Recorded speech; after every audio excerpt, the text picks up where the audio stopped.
Insperity presents the Small Business Advocate Show with Jim Blasingame, brought to you by FedEx, CareerBuilder.com, and Palo Alto Software. This is a copyrighted production of Small Business Network, Inc., all rights reserved.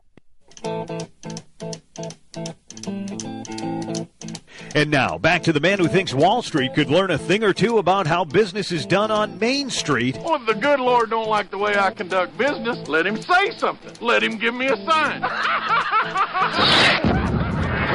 Jim Blasingame, the Small Business Advocate.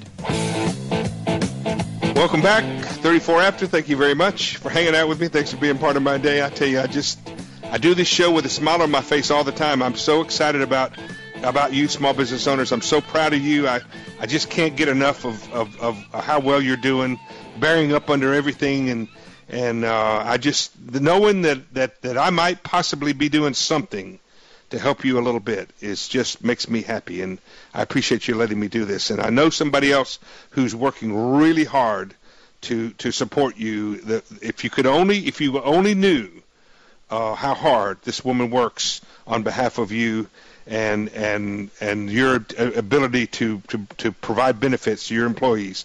Grace Marie Turner is an original founding member of our Brain Trust, one of my heroes on the planet. She's the founder of the Galen Institute, which is an organization that's really in the forefront, one of the leading organizations, and she's one of the experts on public policy, healthcare public policy.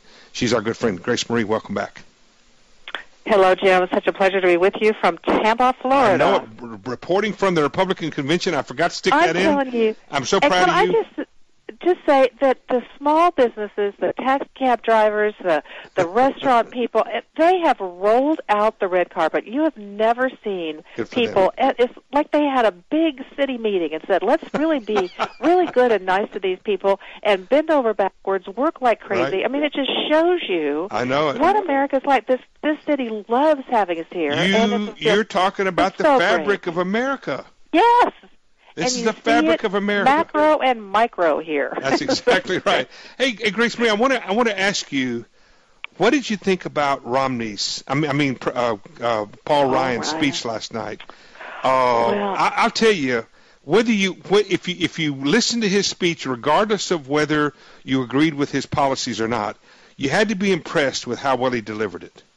I'm telling you. And here, of course, he's never given a speech before 50,000 people in a live audience, nor tens of millions. You wouldn't have known it, though. He was like a pro. I have known Paul since he was an intern working for Jack Kemp almost 20 years ago at Empower America.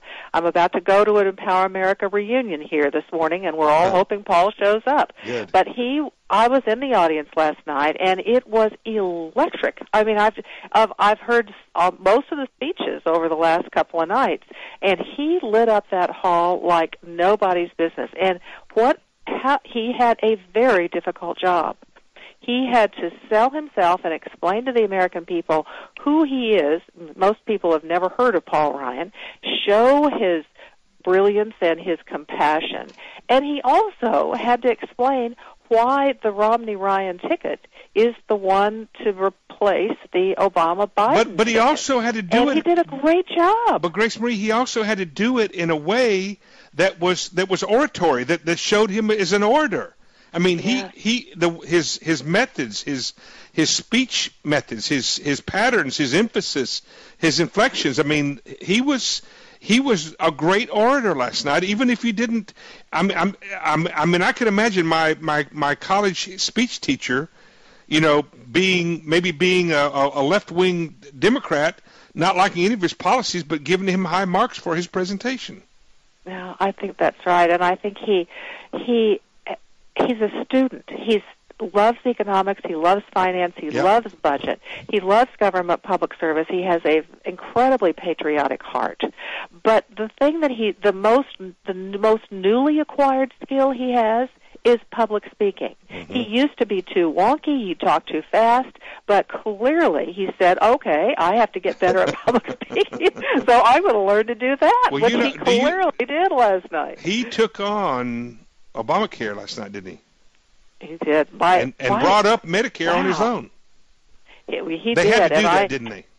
Well, I know they didn't have to do it. He's already done it. But the fact that he devoted several minutes of his speech to making sure that people knew we're not backing down on Medicare, we're taking on this issue, and we're going to do this, and explaining to the American people why Obamacare is not the answer. I thought it was masterful, and it shows they are going to make this a huge issue in the campaign, and the other side wishes they just roll over and be on the defensive like they always are in Medicare. Not going to happen this time. You know, as much as they acted like that they were glad that he chose, that Romney chose Ryan, I don't think they're going to wind up being that. I don't think they're going to wind up feeling that that was a good choice for them. One of the things that was so important, was so significant, was when he said Medicare can't afford Obamacare, or something to that effect. Grace Marie, hold on to that thought. We're going to take a quick break, folks. When we come back, I'm going to ask Grace Marie, can we have a bipartisan debate on health care in America? Is that even possible? Grace Marie Turner, the Galen Institute, she and I will be right back. Insperity presents the Small Business Advocate Show with Jim Blasingame, brought to you by FedEx, CareerBuilder.com, and Palo Alto Software. This is a copyrighted production of Small Business Network, Inc., intended for the private use of our audience. Except as otherwise provided by copyright law, all other copying, redistribution, or publication without prior written consent is prohibited. All rights reserved.